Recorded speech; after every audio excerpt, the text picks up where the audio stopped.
પંચમહાલના કાંકણપુર પોલીસ સ્ટેશનમાં મુકાયેલો મુદ્દામાલનો દારૂ ચોરી થવાની ઘટનાએ પોલીસ તંત્રમાં ખળભળાટ મચાવી દીધો છે।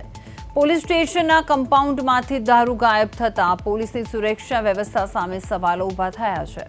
આ મામલે પોલીસ સ્ટેશનના કર્મચારીઓ લલિતકુમાર પલાસ દ્વારા ફરિયાદ નોંધાવતા પોલીસે ગુનો દાખલ કરીને તપાસ હાથ ધરી અને સઘન તપાસ દરમિયાન રક્ષક જ ભક્ષક બન્યા હોવાનો ચોંકાવનારો ઘટસ્ફોટ થયો છે, જેમાં 4 હોમગાર્ડ જવાનો સહિત કુલ 5 લોકોની અટકાયત કરવામાં આવી છે અને પકડાયેલા આરોપીઓમાં વિરલ ગોહિલ, ગોવિંદ પરમાર, કિશન પરમાર, નરેન્દ્ર બારિયા અને પ્રવીણ પગીનો સમાવેશ થાય છે।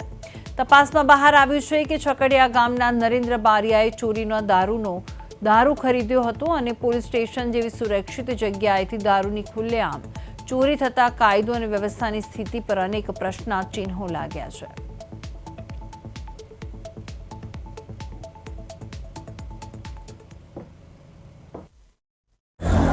પંચમહાલ જિલ્લાના કાંકણપુર પોલીસ સ્ટેશનમાં દારૂના મામલાને લઈને પ્રદેશ 24 ગુજરાતીની ટીમ આજે કાંકણપુર પોલીસ સ્ટેશનમાં આવી પહોંચી હતી। આ દ્રશ્યમાં જોવો જે પાછળથી જ હોમગાર્ડ દ્વારા દારૂને બહાર કાઢવામાં આવતો હતો, ઇકો ગાડીમાં ભરીને લઈ જવામાં આવતો હતો। હાલ તો કાંકણપુર પોલીસે 4 હોમગાર્ડ અને એક દારૂ લેનાર બુટલેગરની અટકાયત કરીને વધુ તપાસ હાથ ધરી છે। રાજુ સોલંકી, પ્રદેશ 24 ગુજરાતી, પંચમહાલ।